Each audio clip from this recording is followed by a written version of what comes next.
പ്രതികരിക്കാൻ ഒക്കാത്ത സാഹചര്യങ്ങൾ ഉണ്ടാകുമെന്ന് സിസ്റ്റർ മനസ്സിലാക്കേണ്ടതായിട്ടുണ്ട്. സിസ്റ്റർ ഒരു വൺ ഇനി സൈഡ് എന്തുവാ ഇപ്പൊ ലാസ്റ്റ് അച്ഛൻ പറഞ്ഞു വരുന്നത് എന്തോ രേണുവിനെ കയറി പിടിച്ചു എന്നാണോ പറയാൻ ഞാൻ പറഞ്ഞിട്ടില്ല. ഞാൻ പറയാത്ത കാര്യം എഴുതാപ്പുറം വായിക്കണ്ട. അപ്പം നമ്മുടെ ബിഷപ്പ് നോബിൾ ഫിലിപ്പ് അമ്പലവേല് അപ്പം കിച്ചുവിനെതിരെ പുതിയ പ്രസ്താവനയുമായിട്ട് വന്നിട്ടുണ്ട്. ഈ ബിഷപ്പിന്റെ ഒരു വാക്കുകൾ വീഡിയോസൊക്കെ കണ്ടിട്ട് സഹിക്ക വയ്യാതെ ഒരു ലേഡി ബിഷപ്പിനെ വിളിക്കുകയും കിച്ചുവിനെ എന്തിനാണ് ദ്രോഹിക്കുന്നതെന്ന് ചോദിക്കുകയും ചെയ്തപ്പോൾ ബിഷപ്പ് കൊടുത്ത മറുപടി, എന്തിനാച്ചോ പാവല്ലേ കൊച്ച്, അങ്ങനെ പറയാൻ പാടുണ്ടോ? ആര് പാവല്ലേ? കിച്ചുവിന്റെ കാര്യമാണ് പറയുന്നത്. ഞാൻ രാഹുൽ ദാസിനെ പറ്റി മോശമായിട്ട് ഒരു കാര്യവും പറഞ്ഞിട്ടില്ല. പറയാൻ തുടങ്ങി കഴിഞ്ഞാൽ നിൽക്കാൻ ഒക്കാത്ത പോലെ പറയേണ്ടി വരും. പക്ഷെ എനിക്ക് പറയേണ്ട ആവശ്യമില്ല. പറയിപ്പിക്കുകയാണ് സോഷ്യൽ മീഡിയയിൽ എന്നെ കൊണ്ട്. അച്ഛോ ഇനി ആ കൊച്ചായി 11 വയസ്സ് തൊട്ട് 20 വയസ്സ്, ഓക്കെ, ആ ഒരു കാലഘട്ടത്തിൽ ചെയ്ത തെറ്റ് നമ്മള് തിരുത്തി കൊടുക്കേണ്ട ഒരാളല്ലേ. ഇപ്പൊ തിരുത്തി ഞാൻ ചോദിച്ചത് ആ കുട്ടി ചെയ്ത തെറ്റ് എന്താണെന്നുള്ളത്. എനിക്ക് ഒരാളുടെ തെറ്റിനെ പറ്റിയല്ല ഞാൻ അവിടെ പറയാനിടയായത്. ഇവിടെ വന്ന് ഇപ്പൊ ഈ പോലീസ് സ്റ്റേഷനിൽ വന്ന എൻക്വയറികൾക്ക് എനിക്ക് ഉത്തരം കൊടുക്കേണ്ടതായിട്ട് വന്നിട്ടുണ്ട്. ഞാൻ സ്റ്റേറ്റ്മെന്റ് കൊടുക്കേണ്ടതായിട്ട് വന്നിട്ടുണ്ട്. അപ്പൊ അതെന്തുവാണ് സിസ്റ്ററോട് എനിക്ക് ഫോണിൽ കൂടെ പറയാൻ ബുദ്ധിമുട്ടുണ്ടെന്ന് വിചാരിച്ചോ? പോലീസ് എന്നോട് കോൺഫിഡൻഷ്യൽ ആയിട്ട് വെച്ചേക്കുന്ന കാര്യങ്ങൾ എനിക്ക് പുറത്ത് പറയാനൊക്കാത്ത ചില കാര്യങ്ങളുണ്ട് സിസ്റ്ററെ. ആയിക്കോട്ടെ അച്ചു, ആയിക്കോട്ടെ. ഇനി എന്തു തെറ്റ് ചെയ്താലും, ഇനി എന്തു തെറ്റും ആയിക്കോട്ടെ, നമ്മളത് അച്ഛൻ വിളിച്ച് സംസാരിച്ച് അവന് എനിക്ക് അതിന്റെ ഫോൺ നമ്പർ അറിയത്തില്ല. നമ്മളങ്ങനെ വിളിക്കാൻ നമ്മളങ്ങനെ കാരണം സോഷ്യൽ അച്ഛനും ഒരു അമ്മയില്ലാത്ത ഒരു കൊച്ച്. ഞാൻ ഹിന്ദുവാണ്. ഞാൻ വിശ്വസിച്ചിട്ടുള്ളത് നിങ്ങളെപ്പോലെ അച്ഛന്മാരും അതേപോലെ മദറും ആ ഒരു ഇതുള്ളവര് നമ്മളെ ഒരു അനാഥയെ പോലുള്ള കൊച്ചുങ്ങളെ അത്രയും കെയറിംഗ് നോക്കുന്ന ആൾക്കാരെ ഞാൻ കണ്ടിട്ടുണ്ട്. ഞാൻ ആ കുട്ടികളെ രണ്ടുപേരെയും ഇവരുടെ ശ്രീകണ്ഠൻ നായർ സാർ എന്നോട് പറഞ്ഞ് കേട്ടിട്ട് ഞാൻ അവർക്ക് രണ്ടുപേർക്കും ജീവിക്കാനുള്ള വഴി കാണിച്ചു കൊടുത്തൊരു മനുഷ്യനാണ്. പക്ഷേ എനിക്ക് സിസ്റ്ററെ എവിടെ നിന്ന് പോലും അറിയത്തില്ല. ഒരു പരിചയമില്ലാത്ത ഒരാളെന്നെ വിളിക്കുമ്പോൾ എനിക്ക് പറയാൻ എത്രയേ ഉള്ളൂ. ഇല്ല, ഞാൻ അച്ഛൻ എനിക്കത് കൂടുതൽ അറിയാൻ വേണ്ടിയിട്ടല്ല ഞാൻ വിളിച്ചത്. അച്ഛൻ എനിക്ക് അത് അറിയാൻ വേണ്ടിയിട്ടല്ല, ഞാൻ അച്ഛനോട് ഒരു കാര്യം ചോദിക്കാൻ വേണ്ടി വിളിച്ചെന്നേ ഉള്ളൂ. അല്ലാതെ എനിക്ക് അവനെ കുറിച്ച് അറിയണ്ട.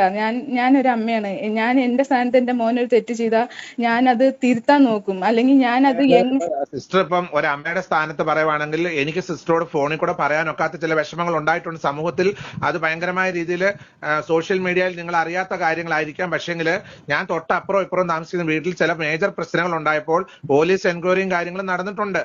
പോലീസ് എൻക്വയറി എന്നവരുടെ വീട്ടിൽ പല കാര്യങ്ങൾ സംഭവിച്ചത് എനിക്ക് പബ്ലിക്കിൽ പറയാൻ പറ്റത്തില്ല. ഒരു വൈദികൻ എന്ന രീതിയിൽ എനിക്ക് പറയാൻ എനിക്കത് അറിയാം. ഞാൻ അച്ഛനോട് അത് ചോദിക്കാനല്ല വിളിച്ചത്. അവൻ എന്താ ചെയ്തെന്ന് ചോദിക്കാനല്ല ഞാൻ വിളിച്ചത്.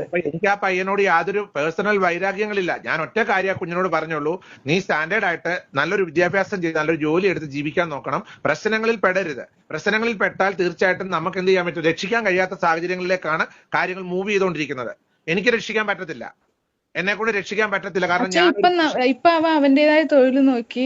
ഞാൻ പറഞ്ഞു എത്രയോ മക്കൾ അമ്മയെ കൊല്ലുന്നു, അല്ലെങ്കിൽ ഓരോ കഞ്ചാവ് പിടിക്കുന്നു. ഇപ്പോഴത്തെ കാലഘട്ടങ്ങളിൽ എന്തെല്ലാം ചെയ്ത് എന്തൊക്കെ പീഡന കേസുകൾ വിടുന്നു, എന്തൊക്കെ ചെയ്യുന്നു. എന്നിട്ട് അവര് ഒരു പയ്യൻ ആരെ പീഡിപ്പിച്ചത് ഞാൻ എവിടെയും പറഞ്ഞിട്ടില്ല. കഞ്ചാവ് മോഷ്ടിച്ചെന്നോ കഞ്ചാവ് കൊണ്ടുപോയെന്നൊന്നും ഞാൻ എവിടെയും പറഞ്ഞിട്ടില്ല. അച്ഛൻ പറഞ്ഞതല്ല ഞാൻ പറയുന്നേ. പറയത്തുമില്ല. നമ്മൾ ചെയ്യാത്ത കാര്യത്തെ പറ്റി ഒന്നും ഞാൻ പറഞ്ഞിട്ടില്ല. അച്ഛൻ പറഞ്ഞതല്ല ഞാൻ പറയുന്നേ. പിന്നെ എങ്ങനെയാ സിസ്റ്റർ എന്നെ അല്ല, ഞാൻ പറയുന്നത് അങ്ങനെയുള്ള പിള്ളേരും നമ്മുടെ ഇവിടെ ഇപ്പോഴത്തെ സിറ്റുവേഷനിലുണ്ട്. എന്നിട്ട് അവര് ജോലി പോലും ചെയ്യാണ്ട് വീട്ടുകാരുടെ ചെലവുമേ നടക്കുന്ന പിള്ളേരും ഉണ്ട്. എന്നിട്ട് അവന്റേതായ കാര്യം നോക്കി. അവനൊരു ഒന്നും അല്ലെങ്കിൽ ഒരു അമ്മയും അച്ഛനും ഇല്ലാത്തൊരു കൊച്ചല്ലേ. അച്ഛൻ വിളിച്ച് കുട്ടീനോടുണ്ടല്ലോ, ആ ഒരു ദയവ് ആ കുട്ടീനോടുണ്ടല്ലോ. പക്ഷേങ്കില് അമ്മയും അച്ഛനും ഇല്ലാത്തൊരു കുട്ടി ഇപ്പം അവന്റെ വളർത്തമ്മയുടെ ഭാഗത്തുനിന്ന് ഒരു തെറ്റ് വന്നിട്ടുണ്ടെന്നാണ് അവൻ പറയുന്നത് അല്ലേ? തെറ്റ് വന്നിട്ടുണ്ട്. ആ തെറ്റിനെ അവൻ പബ്ലിക്കിന് മുമ്പിൽ കൊണ്ടുവന്ന് അവർ ക്യാൻസറിന് മെഡിസിൻ ഇത്രയും പറഞ്ഞ സ്ഥിതിക്ക് ഞാൻ പറയാം. അത് വൈറലാണ്. അത് അവനല്ല കൊണ്ടുവന്നത്, വേറെ യൂട്യൂബറാണ് അത് അതിന്റെ അകത്തുനിന്ന് എടുത്തിട്ട് അത് പുറത്തു കൊണ്ടുവന്നിട്ടത്. അത് കണ്ട കൊച്ചിന് വിഷമായി. അത് എങ്ങനെ അവരുടെ മുഖത്ത് നോക്കും എന്ന് വിചാരിച്ചാണ് ആ കൊച്ചു പോവാതിരുന്നത്. ആ കാര്യങ്ങളെ പറ്റി അവരുടെ ഫാമിലി ഇഷ്യൂ ആകുമ്പോൾ അവരാണ് അത് പുറത്ത് പറയുന്നത്. നോബിൾ ഫിലിപ്പ് എന്ന് പറഞ്ഞ ബിഷപ്പ് അല്ല അതിനെപ്പറ്റി പറയേണ്ടത്. അവന് വിഷമമായ കാര്യങ്ങളിലും കൂടുതൽ വിഷമമായ കാര്യങ്ങൾ ഇവിടെ നാട്ടിൽ പല കാര്യങ്ങൾ ഉണ്ടായിട്ടുണ്ട്. അപ്പൊ ഇവര് രണ്ടു കൂട്ടരും അങ്ങോട്ടും ഇങ്ങോട്ടും ഇത് പല കാര്യങ്ങളും ഫാമിലി ഇഷ്യൂ. അച്ഛൻ ചിലപ്പോ കണ്ടിട്ടുണ്ട്. അച്ഛനെ ഞാൻ കുറ്റം പറഞ്ഞ അച്ഛനെ ഒരിക്കലും കുറ്റം പറയാൻ പറ്റില്ല. അച്ഛൻ അറിയാണ്ടാണ് സംസാരിക്കുന്നത്. ഇപ്പൊ എനിക്ക് മനസ്സിലായി. ഇവ ഒരിക്കലും ഒരു കാര്യത്തിന് അവരെ കുറ്റം പറയാനോ ഒരു കാര്യത്തിന് വന്ന് അവനെ എന്തെല്ലാം പറഞ്ഞിട്ട് പോലും ലാസ്റ്റ് വരെ അവ ഒന്നും പറയാണ്ട് ലാസ്റ്റ് ഒരു ചെറുക്കന്റെ വീഡിയോ എടുത്ത് എത്രയോ ആൾക്കാർ ചെയ്തിട്ട് പോലും അവൻ പ്രതികരിച്ചില്ല. ആ ഒരു ചെറുക്കൻ ചെയ്തത് പ്രതികരിക്കാൻ ഒക്കാത്ത സാഹചര്യങ്ങൾ ഉണ്ടാകുമെന്ന് സിസ്റ്റർ മനസ്സിലാക്കേണ്ടതായിട്ടുണ്ട്. സിസ്റ്റർ ഒരു എന്തുവാ ഇപ്പൊ ലാസ്റ്റ് അച്ഛൻ പറഞ്ഞു വരുന്നത് എന്തോ രേണുവിനെ കയറി കയറി പിടിച്ചു എന്നാണോ പറയാൻ ഞാൻ പറഞ്ഞിട്ടില്ല, ഞാൻ പറയാത്ത കാര്യം എഴുതാപ്പുറം വായിക്കണ്ട, എഴുതാപ്പുറം വായിക്കുകയോ വേണ്ട. അച്ഛോ ഞാൻ പറയട്ടെ, ഇപ്പൊ ആ പെണ്ണുമ്പളെ ചെയ്തോണ്ടിരിക്കുന്ന കാര്യത്തില് അവരുടെ മോൻ കയറി പിടിച്ചില്ലെങ്കിലേ ഇനി ഒരു അത്ഭുതമുള്ളൂ. എനിക്കറിയത്തില്ല സിസ്റ്റർ, ഞാൻ കാണാത്ത കാര്യം എങ്ങനെ ഞാൻ പറയും? പിന്നെ എന്താണ് അവൻ ചെയ്തത്? അവൻ എന്താണ് ഇത്രയും വലിയ തെറ്റ് ചെയ്തതെന്ന് അറിയുന്നില്ല. വീട്ടിൽ രേണുസുധിയുടെ വീട്ടിലോട്ട് ഫോൺ വിളിച്ച് ചോദിച്ചു, ഞാൻ അറിഞ്ഞ കാര്യങ്ങൾ പബ്ലിക്കിന്റെ മുമ്പിൽ എനിക്ക് പറയാൻ. അച്ഛനെ പോലെ ഒരാള് വന്നിട്ട് അച്ഛൻ ഇപ്പൊ ഞാനൊരു തെറ്റ് ചെയ്തു അല്ലെങ്കിൽ മറ്റുള്ള ഒരാൾ തെറ്റ് ചെയ്താൽ അച്ഛന്റെ മുന്നിൽ ഞങ്ങൾ രണ്ടാളും ഒരുപോലെയാ. അച്ഛൻ വന്ന് ഞങ്ങളെ ഉപദേശിക്കണം, അച്ഛ ഇങ്ങനെ മക്കളെ ഇത് ചെയ്യരുത്. കുട്ടീന്റെ ഭാഗത്ത് വന്ന തെറ്റുകള് ഞാൻ എന്റെ മനസ്സിൽ 2 വർഷം കൊണ്ട് അറിഞ്ഞിട്ട് പോലും ഞാനത് മനസ്സിൽ വെച്ചപ്പം സോഷ്യൽ മീഡിയയിൽ ഇവൻ നിമിത്തം എന്നെ വലിച്ചു കയറാൻ അവന്റെ യൂട്യൂബേഴ്സ്, അവനെ സപ്പോർട്ട് ചെയ്യുന്ന യൂട്യൂബേഴ്സ് അവന് വേണ്ടിയിട്ട് സംസാരിച്ചിട്ട് എന്നെ വലിച്ചു കയറാൻ എറിഞ്ഞു കൊടുക്കുമ്പോൾ ഞാൻ ഇതിനെ സപ്പോർട്ട് ചെയ്ത് പറഞ്ഞുകൊണ്ട് അച്ഛോ അച്ഛനെ അവനൊന്നും വലിച്ചു കയറായിട്ട് ആരാണ് ഇതൊക്കെ നുണ പറഞ്ഞു തരുന്നത്? ആര് അച്ഛൻ വന്നതിന് ശേഷം കൊണ്ട് അച്ഛനെ കാണുന്നില്ലേ? രേണുസുധിയുടെ മകൻ രാഹുൽ ദാസ് വിശുദ്ധനാണെന്നും ഞാൻ അവനെ ടാർഗറ്റ് ചെയ്തെന്തോ കോർണർ ചെയ്യുന്നെന്ന് പറഞ്ഞ് കഴിഞ്ഞ 3-4 ദിവസം കൊണ്ട് വീഡിയോസ് വന്നുകൊണ്ടിരിക്കുന്ന ആരും കാണുന്നില്ല. അപ്പൊ അല്ലേ അച്ഛന്റെ വീഡിയോ വന്നതിന് ശേഷം കൊണ്ട് അച്ഛനെ കുറിച്ച് സംസാരിച്ചു, അതുവരെ അച്ഛനെ കുറിച്ച് ആരും സംസാരിച്ചിട്ടില്ല. കാര്യങ്ങളെല്ലാം ഇവരുടെ വീട്ടിൽ ഒരു ഇഷ്യൂ നടന്നിട്ടുണ്ടെന്നുള്ളത് പബ്ലിക്കിൽ ഒരു വാർത്ത വന്നിട്ടുണ്ടായിരുന്നു. ആ വാർത്ത വന്നതിന് ശേഷമാണ് ഈ പോലീസ് കേസും കാര്യങ്ങളെല്ലാം ഇവിടെ വന്നേക്കുന്നത്. അപ്പൊ അത് പല കാര്യങ്ങളും പുറത്ത് പറയാനൊക്കാത്ത ചില കാര്യങ്ങളായിരിക്കുമല്ലോ. അപ്പൊ അതുകൊണ്ട് ഇനിയിപ്പോ അവന്റെ പേരിൽ ഇത്രയും വലിയ കേസുണ്ടെങ്കിൽ അവൻ പുറത്തിറങ്ങി നടക്കുവോ? എനിക്കതിനെപ്പറ്റി അറിയത്തില്ല. ഞാൻ പറയുന്ന അച്ഛൻ ഇതിനെ ഇത് കൂടുതൽ അച്ഛന് അറിയത്തില്ല, അതാണ് കാര്യം. അച്ഛൻ അറിയത്തില്ല. വേറൊരു സ്ഥലത്താണ്, എനിക്ക് അതിനെപ്പറ്റി അറിയത്തില്ല. ഞാൻ പോലീസ് എൻക്വയറിയും കാര്യങ്ങളും പോലീസ് എന്നെ വിളിച്ചിരുന്നുണ്ട്. അപ്പൊ എനിക്ക് ഇതിനെപ്പറ്റി അറിയാത്ത കാര്യം അറിയത്തില്ല എന്ന് തന്നെ ഞാൻ പോലീസിനോട് പറഞ്ഞിട്ടുണ്ട്. ബിഷപ്പ് കെയിൽ ഇങ്ങനെ തന്നെ വേണം, ഇങ്ങനെ തന്നെ മറുപടി കൊടുക്കണം. കുറച്ച് നാൾ മുന്നേ വരെ ഇപ്പോൾ സപ്പോർട്ട് ചെയ്യുന്ന ആളായിരുന്നു ഏറ്റവും കൊള്ളരുതാത്ത ഒരു സ്ത്രീ. അവർ കാരണം പുറത്തിറങ്ങാൻ പറ്റുന്നില്ല, അവർക്ക് വസ്തു കൊടുത്തതിൽ ലജ്ജിക്കുന്നു, കുറ്റബോധം എടുക്കുന്നു, മരിച്ചാൽ മതി എന്ന് പറഞ്ഞ ബിഷപ്പ്. അന്ന് ഒരു വാക്കുകൊണ്ട് പോലും കിച്ചുവിനെ കുറ്റപ്പെടുത്താത്ത ബിഷപ്പ് ഇന്ന് കിച്ചു ലോകത്തിൽ കൊള്ളരുതാത്തവനായി, ഒരുപാട് പോലീസ് കേസുള്ളവനായി, പോലീസ് സ്റ്റേഷനിൽ നിരന്തരം ബിഷപ്പിനെ വിളിക്കുന്നവരായി. പക്ഷേ എന്തുകൊണ്ട് ബിഷപ്പ് ഇത് അന്ന് പറഞ്ഞില്ല? നമ്മൾ സത്യം പറയുമ്പോൾ അത് മുഖം നോക്കാതെ പ്രതികരിക്കണം. അന്ന് ബിഷപ്പ് പല ഇന്റർവ്യൂസ് കൊടുത്തപ്പോഴും എന്തുകൊണ്ട് ബിഷപ്പ് ഈ കിച്ചുവിനെതിരെ പറഞ്ഞില്ല? എൻ്റെ പൊന്ന് ബിഷപ്പെ, അതൊരു കൊച്ചു ചെറുക്കനാണ്. ഈ കൊച്ചു പിള്ളേർ, ഇപ്പം അച്ഛനും അമ്മയും ഉള്ള പിള്ളേർ പോലും വഴിതെറ്റി പല രീതിയിൽ സഞ്ചരിക്കുന്നുണ്ട്. അപ്പോൾ അച്ഛനും അമ്മയും ഇല്ല, ബന്ധുക്കളാരും അടുത്തില്ല, അങ്ങനെയുള്ളൊരു കൊച്ച് പല തെറ്റുകളിലും ചെന്ന് പെടും. ഇവിടെ ഏറ്റവും നമ്മൾ ശ്രദ്ധിക്കപ്പെടേണ്ടത് കിച്ചു തുറന്നു പറഞ്ഞിട്ടുണ്ട്, കിച്ചുവിന് പറ്റിയ തെറ്റുകൾ, എന്നെ നിയന്ത്രിക്കാൻ ആരുമില്ലായിരുന്നു, പക്ഷേ എനിക്ക് നേരെ ആവണം, എനിക്ക് നന്നാവണം, എനിക്ക് നല്ലൊരു മകനായിട്ട് വളരണം എന്ന് തുറന്നു പറഞ്ഞ അവൻ ഒരു ലൈഫ് സ്റ്റോറി ഇട്ടായിരുന്നു. ബിഷപ്പ് കണ്ടായിരുന്നോ? അപ്പം അങ്ങനെ എല്ലാം തുറന്നു പറയുന്ന ഒരാളെ വീണ്ടും വീണ്ടും വീണ്ടും പഴയ തെറ്റിന്റെ പേരിൽ കുത്തി നോവിക്കുന്നത് ശരിയാണോ ബിഷപ്പേ? എന്താണ് പറയുന്നത്?